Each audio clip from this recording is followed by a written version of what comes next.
మత్స్యకారులకు 20,000 రూపాయలు ఇస్తాం. వేట నిషేధ సమయంలో వాళ్ళని ఆదుకోవడానికి ముందుకు పోతామని చెప్పి కూడా నేను మీకు తెలియజేస్తున్నా. నేను ఒకే ఒక విషయం మిమ్మల్ని కోరుతున్నాను.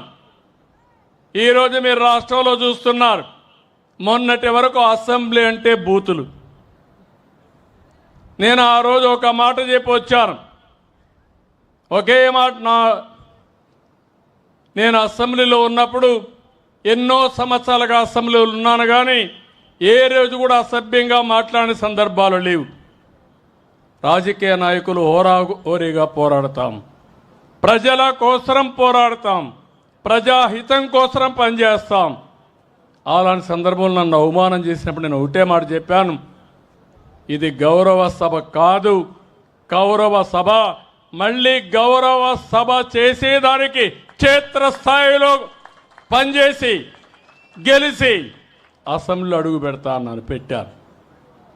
మళ్ళీ చూశాను, ఎక్కడ చూసినా ఆడబిడ్డల పైన అసభ్యంగా పోస్టులు పెట్టడం సోషల్ మీడియాలో.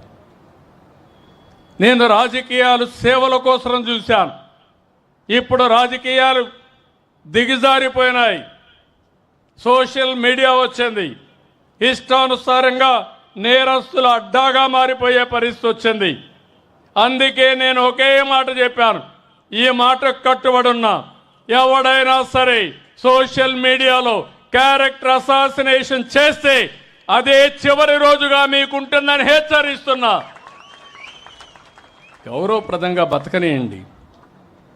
సమాజంలో మీకు చేతనైతే విలువలు నేర్పించండి, మీకు చేతనైతే సమాజ హితం కోసం పనిచేయండి, ఆదాయం పెంచండి, ఆరోగ్యాన్ని పెంచడానికి పనిచేయండి.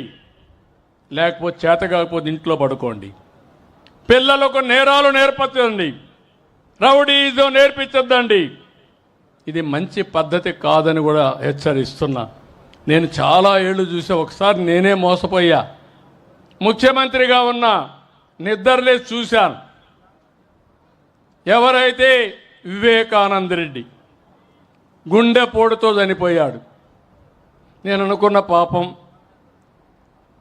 మన ప్రత్యర్థి ఆయన గుండెపోటు చనిపోయాడు అని అనుకున్నాను. అనుకుంటే అది గుండెపోటు కాదు, గొడ్డలి వేటు.